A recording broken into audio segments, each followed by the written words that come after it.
Hello and welcome to civil and Himu YouTube channel. तो आज के वीडियो में हम एक बहुत ही इम्पोर्टेंट टॉपिक पे डिस्कस करने वाले हैं ऑटोकैड की। तो ऑटोकैड में लाइन, पॉलीलाइन और रेक्टेंगल ये तीन कमांड लगभग एक जैसे दिखते हैं, जो कि आप यहाँ ड्रॉ बार्स में देख सकते हैं। लाइन, पॉलीलाइन और यहाँ है रेक्टेंगल। लेकिन ये एक जैसे दिखने वाले कमांड्स में कुछ छोटे छोटे लेकिन बहुत सारे फर्क होते हैं। आज के इस छोटे से वीडियो में मैं आपको सिंपल वर्ड्स में समझाऊंगा इनके बीच का डिफरेंस। तो without wasting any time, let's get start. सबसे पहले है हमारा लाइन कमांड। तो यानी कि जब आप लाइन कमांड से कोई चीज बनाते हो या फिर आप यहाँ से लाइन लो या फिर एल फॉर लाइन टाइप करना है, एंटर करना है।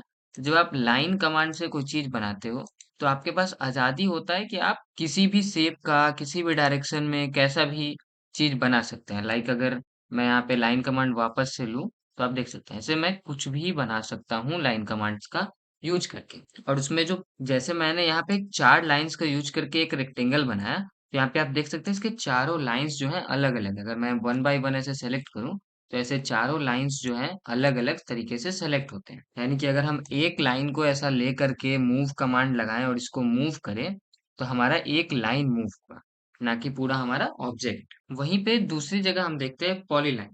पॉलीलाइन को आप ऐसे समझिए कि ये एक स्मार्ट लाइन है। जैसे वो लाइन था, ये एक स्मार्ट लाइन है। यहाँ पे भी आपको हर तरीके का शेप बनाने का आजादी होता है। लाइक कि अगर मैं चाहूँ कि मैंने अभी अपना ये ऑर्थोग्राफिक मोड ऑफ कर दिया, तो मैं कैसे भी डायरेक्शन में जो है लाइंस को बना सकता हूँ। तो सेम ही प्रोसेस होता है, लेकिन जैसे ही आप अपना बनाना ड्राइंग कंप्लीट करते हो, इसमें सारे एक ऑब्जेक्ट का रूप ले लेते हैं। लाइक कि अगर मैंने यहाँ पे लाइंस लिया था, तो यहाँ पे देख सकते हैं सारे लाइंस अलग-अलग करके रेक्टेंगल बना रहे हैं। लेकिन वही पॉलीलाइन में क्या होता है, पूरा एक साथ बनाते हैं।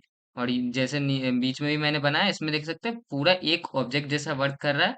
पर यहाँ देखेंगे तो पूरा जो है अलग अलग लाइंस में वर्क कर रहा है। ठीक है, यहाँ छोटा सा बेंड भी है, तो आप देख सकते हैं वहां से छोटा सा बेंड भी है, तो वहां से ये दो लाइन में कन्वर्ट हो चुका है। लेकिन वही पॉलीलाइन में ऐसा नहीं होता है, पॉलीलाइन में एक ही लाइन होता है। ठीक है, तो अगर आप ऐसे लाइंस को मूव कर रहे थे इसको लेकर के, तो ये सब लाइन मूव हो रहा था।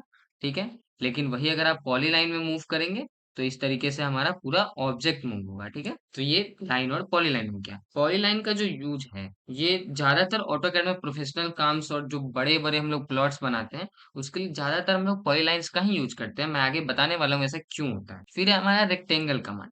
रेक्टेंगल कमांड एक बेसिक सा कमांड है। जनरली अगर हमारा स्क्वायर या फिर रेक्टेंगल में हमारा जो प्लॉट रहता है, तो उसके लिए हम लोग जनरली यूज करते हैं ताकि जो है हमारा ये परफेक्टली 90 डिग्री पे हो जाए। इसमें हमारे पास ये आजादी नहीं है कि हम किसी भी शेप में बना दें। ये भी एक पॉलीलाइन जैसा ही होता है, ठीक। लेकिन ये है कि बस हम रेक्टेंगल ही बना सकते हैं या फिर स्क्वायर बना सकते हैं, उसके अलावा कुछ नहीं बना सकते। तो यानी कि इसे हम लोग अभी साइड करके रखते हैं, लाइन और पॉलीलाइन समझते हैं। तो फायदा आपने देख लिया कि अगर मैं ऐसे मूव करूं तो ये पूरा as a whole object move होता है। वहीं पे इसे अगर मैं मूव करूं, ठीक है, तो ये एक सिंगल लाइन मूव होता है। ठीक है, और दूसरा फायदा क्या हो जाता है कि जब हम पॉलीलाइन का यूज करते हैं स्मार्टली, ठीक, तो उसमें क्या होता है, जैसे कि मुझे ऑफसेट लेना है, मैंने ओ फॉर ऑफसेट लिया, लेट सपोज 2 फीट का। ठीक है, तो अगर मैं यहाँ लाइंस वाले में ऑफसेट लूंगा, तो ये मुझे देखिए यहाँ पे एक कॉर्नर क्रिएट हो रहा है ना, फिर से मुझे इसे ट्रिम या फिर फिलेट करना पड़ेगा। लेकिन वही अगर हम पॉलीलाइन वाले में करेंगे तो ये ऑटोमेटिकली ऐसा जो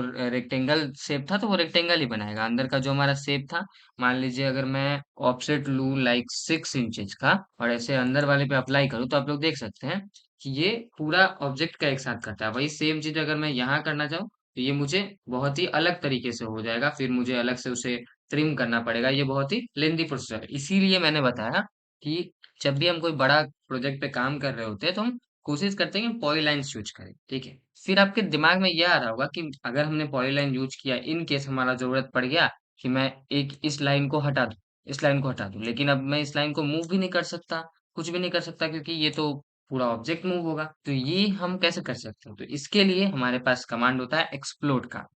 हम लोगों ने इसे सेलेक्ट किया, एक्स पे क्लिक किया, एक्सप्लोड कर दिया। अब क्या हुआ कि ये जो हमारा ऑब्जेक्ट है वो पूरा एक अलग अलग लाइंस के सेगमेंट में, जिस तरीके से हमने लाइंस से बनाया हुआ था ये ऑब्जेक्ट, वैसे ये डिवाइड हो गया।